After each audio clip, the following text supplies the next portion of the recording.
नमस्कार, मैं आनंद कुमार। बिहार विधानसभा का चुनाव नज़दीक आ चुका है और अब बारी है इस बात को जानने की कि उस बिहार की बागडोर, जिस बिहार की बागडोर को 15 सालों से नीतीश कुमार ने संभाल कर रखा है, उस बिहार का कितना विकास हुआ है। गांव के गलियारों में हम पहुंच चुके हैं और यहां पर जो मज़दूर लोग हैं वो लोग जो है यहाँ पर आए हुए, तो मज़दूर लोग से भी थोड़ी सी बातचीत करेंगे। तो भैया थोड़ा सा इधर आइए। क्या नाम हुआ आपका? पंपम ज़्यादा। क्या करते क्या है? मजदूरी करते हैं। कितने वर्षों से मजदूरी कर रहे हैं? लगभग 10-15 साल हो गया। 10-15 साल हो गया। कुछ और करने के लिए मन नहीं करता है क्या? क्या करेंगे, जितना पूंजी रहेगा वही काम करेंगे ना। मतलब पूंजी ही नहीं है। पूंजी नहीं है। क्यों भाई, पूंजी क्यों रही है? मतलब सरकार इतना कुछ दे रही है, बोल रही पूंजी नहीं है। कमाते हैं 300 से क्या होने वाला, 5 परिवार खाने वाले हैं। तो क्या कर दिया जाए जो आपका स्थिति बदल जाए? क्या करें, सब तो पैसे है ना। पैसा आए तो कुछ भी कर। उपाय बताइए जो कि कुछ सुधार हो जाए। सुधार क्या होगा, जब तक मनी नहीं आएगा तो कुछ नहीं होगा। महेंद्र मंडल। जी, करते क्या है आप? खेती करते हैं। खेती करते कितने वर्षों से खेती कर रहे हैं? 15-20 साल से। 15-20 साल से। अब चुनाव नज़दीक आ गया है जी। क्या इरादा बना करके रखे इस बार बिहार के मुख्यमंत्री कौन रहेंगे? बिहार का मुख्यमंत्री तो जो काम करेगा वही रहेगा। तो काम 15 सालों से नीतीश कुमार ने किया है या नहीं किया है? किया है, लेकिन मन के लायक नहीं किया है। मन के लायक नहीं किया। ये जो है बड़ी, मन जो है वो कभी संतुष्ट होता ही नहीं है भाई। कुछ ना कुछ जो है कभी मन में हो रह जाती है। क्या कमी रह गई है मन में आपकी? क्या कुछ है जो नहीं हो पाया? कमी तो यही है कि छोटे बड़े ये कर रहा है, किसी को कुछ मान लिया जाए। मैं मध्यम वर्ग का हूँ, हमारे बच्चा अच्छा नंबर से पास करे लेकिन उसको नौकरी नहीं मिलता है। भैया नौकरी सबसे बड़ा मुद्दा है, ये तो पूरा देश का मुद्दा है। हमारे भी बच्चा तो बड़ा हमारे भी बच्चा नवोदय में पास किया, 199 नंबर लाया, लेकिन उसका रिजल्ट नहीं हुआ। क्योंकि मेरा बच्चा मंडल है।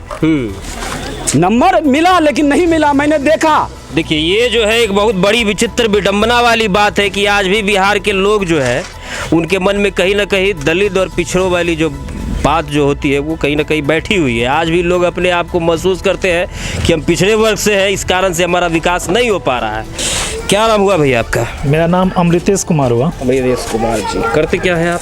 मैं स्कूल में शिक्षक हूँ। शिक्षक है। अभी चचा जी शिक्षक को लेकर के ही अपना भड़ास निकाल रहे थे कि शिक्षक लोग जो है चावल को लूट लेते हैं। आप भी उसी में से तो कहीं नहीं है? नहीं, ऐसी कोई बात नहीं है। स्कूल में उस तरह का कार्य नहीं होता है, लेकिन है क्या कि विभागीय कुछ ऐसी विषमताएं हैं विभाग में जी, जिसके कारण से उसका प्रभाव शिक्षकों के ऊपर आ जाता है। अच्छा। हकीकत यह है कि बिहार में जिस तरह की रवैया है, मतलब करता कोई है भरता कोई है। हाँ, वही निस्संदेह वही बात। भैया करता कौन है? वो तो सॉलिड आदमी आप पकड़ा गए हैं। तो स्कूल में शिक्षा का व्यवस्था जो है अभी उस वैसी स्थिति नहीं है। बहुत प्रतिकूल व्यवस्था है स्कूल में अभी जो देखने को मिल रहा है। हम लोगों के स्कूल में तरह तरह का काम दिया जा रहा है सरकार की तरफ से। मतलब पढ़ाने को छोड़ करके बाकी बात सारा काम करवाया जा रहा है। जी बिल्कुल। बाहर में रिलीफ बांटने से लेकर के वोट की काउंटिंग करने तक का काम जो है वो शिक्षकों के ऊपर छोड़ दिया गया। जी बिल्कुल। सरकार के तरफ से कभी कभी प्रत्येक साल कहता है क्या कि किताब अपने हाथों से बांटना है, कभी विभाग बांटती है, कभी अभिभावक के खाते में पैसा भेजना है, और दिन प्रतिदिन रोज शिक्षक लोग उसी कार्य में लगे हुए हैं। विद्यालय में सुचारू ढंग से पठन पाठन नहीं हो पाता है। शिक्षकों की कमी थी विद्यालय में, तो कुछ भरपाई हो पाई है। लेकिन शिक्षकों के बीच में विषमता भरी हुई है। तरह तरह के टीचर स्कूल में भरे हुए हैं। 4-5 तरह के टीचर हैं। कोई नियमित है, कोई नियोजित है, कोई इस तरह का बहाली है, कोई। ये तो शिक्षक वाली बात बता रहे हैं आप, लेकिन शिक्षक होकर के जो है थोड़ा सा, चूंकि आप बिहार सरकार के कहीं ना कहीं मुलाजिम हैं, तो इसलिए आपसे पूछना भी हमारी वो थोड़ी सी आपको बताने में भी हो सकता है कि संकोच लग रहा हो, लेकिन फिर भी दबे जुबान से बता दीजिए, इस बार सत्ता में किसकी राज रहेगी? सत्ता में देखिए, अभी हम लोगों का जो समान काम का समान वेतन था, सरकार के तरफ से उस पर भी ध्यान नहीं दिया गया। हम लोगों के लिए कोई भी उस तरह का लाभ नहीं मिल रहा है। तालमी मरकज टोला चुनाव से पहले जो है नीतीश कुमार ने एक लॉलीपॉप तो निकाला है शिक्षकों के लिए ना, लेकिन वो ईपीएफ का है लाभ। ईपीएफ का लाभ तो 1.5 साल पहले भी तालमी मरकज टोला से वर्ग लोगों को ही दिया गया था। वही चीज़ हम लोगों को भी झुंझुना थमा दिया गया है। गरीब किसान मजदूर जो है मारा जा रहा है। बड़े बड़े साहूकार सेठ पूंजीवादी आगे बढ़ रहे हैं और किसान मजदूर और ये जो बच्चा के घर स्कूल में जो खिचड़ी का प्रॉब्लम किया, जब से खिचड़ी चटा तो बच्चा सब पढ़ना बंद हो गया। अब हम लोगों को ये परेशानी है कि बच्चा को हम लोग पढ़ाएंगे कहाँ? क्या हम लोगों का देश में हम लोगों का रहना उचित नहीं है? अभी तो परेशानी ये है कि करे तो करे क्या, क्योंकि 6 महीने से लॉकडाउन है। और लॉकडाउन जो है वो लगातार लगाया जा रहा है, लॉकडाउन पे लॉकडाउन, कभी लॉकडाउन 0.1 कभी 0.2, तो इस प्रकार से लॉकडाउन लग रहा है। लेकिन ये जो लॉकडाउन लगाया गया है, ये लॉकडाउन केवल और केवल आपको कागज़ों पर दिखेगा। यह लॉकडाउन जो है ज़मीनी धरातल पर यदि इस लॉकडाउन की सच्चाई को खोजने की कोशिश करें तो ये लॉकडाउन आपको 0 सन्नाटा के रूप में दिखाई देगा। करते क्या है आप? हम तो अभी पढ़ाई कर रहे हैं, यूपीएससी एस्पिरेंट है। पढ़ाई कर रहे हैं, तो क्या लगता है पढ़ाई करते हुए रोज़गार मिल जाएगा या फिर कहीं व्यर्थ चला जाएगा? इस सरकार में तो मुझे कहीं दूर दूर तक दिखाई नहीं दे रहा है। तो काहे करते, छोड़ दीजिए ना। अब पकौड़ा तलेंगे। पकौड़ा तलिएगा तो पकौड़ा के लिए लोन के लिए अप्लाई कर दीजिए। तो कहा तो था प्राइम मिनिस्टर हमारे कि आपको 20,000 करोड़ दिया जाएगा, झुनझुना एक। गए बैंक, बड़ी शौक से, का आधार कार्ड रहे, भैया लोन दे दीजिए। हाँ। बोलता प्रोजेक्ट बना के लाइए। अब प्रोजेक्ट क्या होता है इसके लिए गए तो बोला 25 से 30,000 रुपया खर्च होगा। तो भैया काहे का प्रोजेक्ट बनाए, किस चीज़ का प्रोजेक्ट बताइए भैया कि पकौड़ा बेचना है, पकौड़ा में कौन सा प्याज डालिएगा जो आप जो 25 से 30,000 का प्रोजेक्ट बन जाए? भैया एक आध दिन सोच रहे कि ट्रेनिंग ले लेंगे कोनो होटल वाला से। अब तो पेट का भी सवाल है, एज भी हो रहा है। इधर आइए, बड़ा नाराज लगते हैं हमको आप। केंद्र सरकार से बहुत नाराज लग रहे हैं, इतना नाराजगी क्यों हो गया? नहीं, नाराजगी उनसे नहीं है, उनकी पॉलिसी से। सरकार से कभी किसी को नाराजगी नहीं होती है, उसकी पॉलिसी से, उसकी पॉलिसी मेकर से होती है। हाँ। तो आप ऐसी नीति बनाइए ना, कहे थे कि आप 2 करोड़ रोजगार देंगे पर साल। हाँ।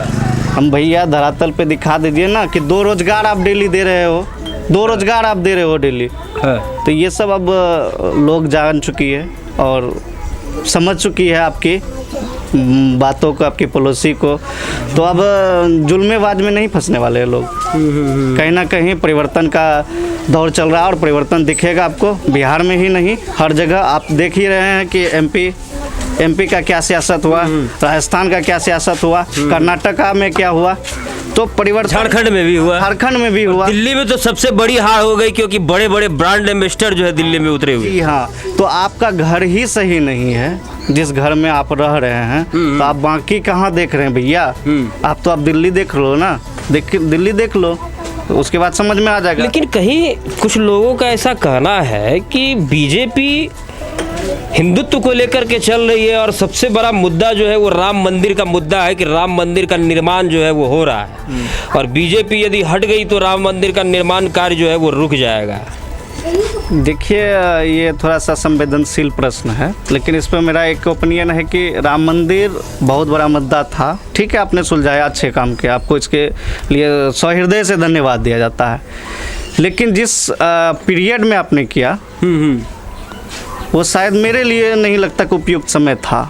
ठीक है, राम मंदिर बना, हमको सबसे ज़्यादा खुशी है और क्यों ना हो, हम उस धर्म से बिलोंग करते हैं और रहना भी चाहिए, इसलिए राम मंदिर बना, हमको खुशी है। लेकिन राम मंदिर के साथ साथ आप मूलभूत जिसको कहते हैं बेसिक स्ट्रक्चर जी, रोटी कपड़ा मकान, किसानों की दयनीय स्थिति, आज पढ़े लिखे मेरे जैसा हजारों लड़के मतलब कहीं ना कहीं घूम रहे हैं, कोई रोजगार की तलाश कर रहे हैं, कोई अपना मतलब लोन लेके अपना सेल्फ रोजगार का भी अगर बात करते हैं तो कहीं ना काम नहीं है। जी जी जी, ये सबसे बड़ा मुद्दा है। आप काम पे आइए, काम कीजिए।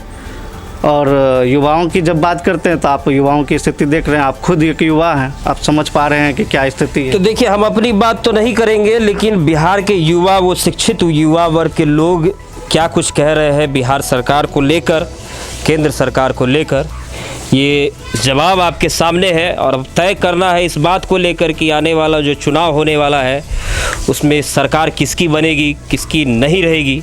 ये तमाम सवाल हैं जो आने वाले चुनाव में इसका जवाब हमें मिलेगा। लेकिन बहरहाल यह जानना बेहद ज़रूरी है कि इस वक्त बिहार के लोग क्या चाह रहे हैं। जहां 6 महीने से लगातार कामकाज ठप है, सारी व्यवस्थाएं जो है वो रुकी हुई है, सारे संसाधन जो है वो ठप पड़ गए हैं, ऐसी परिस्थिति में बिहार के लोग क्या कुछ चाहते हैं। तो क्या नाम हुआ आपका सर? ब्रजेश कुमार। ब्रजेश कुमार जी, करते क्या है आप?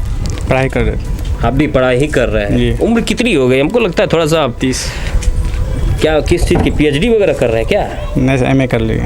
एमए कर रहे हैं। अच्छा, क्या लगता है इस बार बिहार में किसकी सरकार आएगी? सरकार क्या, इस सरकार तो रोजगार के नाम पे कलंक है, अच्छा कुछ दे ही नहीं रहा है। भैया, रोजगार के नाम पे कलंक है वो चल सकता है, लेकिन हिंदुत्व के नाम पे तो आगे है ना। हिंदुत्व क्या करेगा?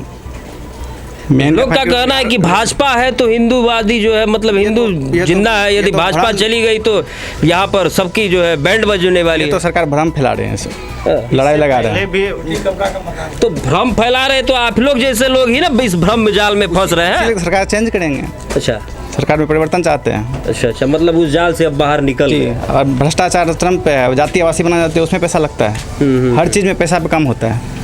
कोई चीज़ है कहाँ से सिस्टम पे? हर चीज़ में पैसा।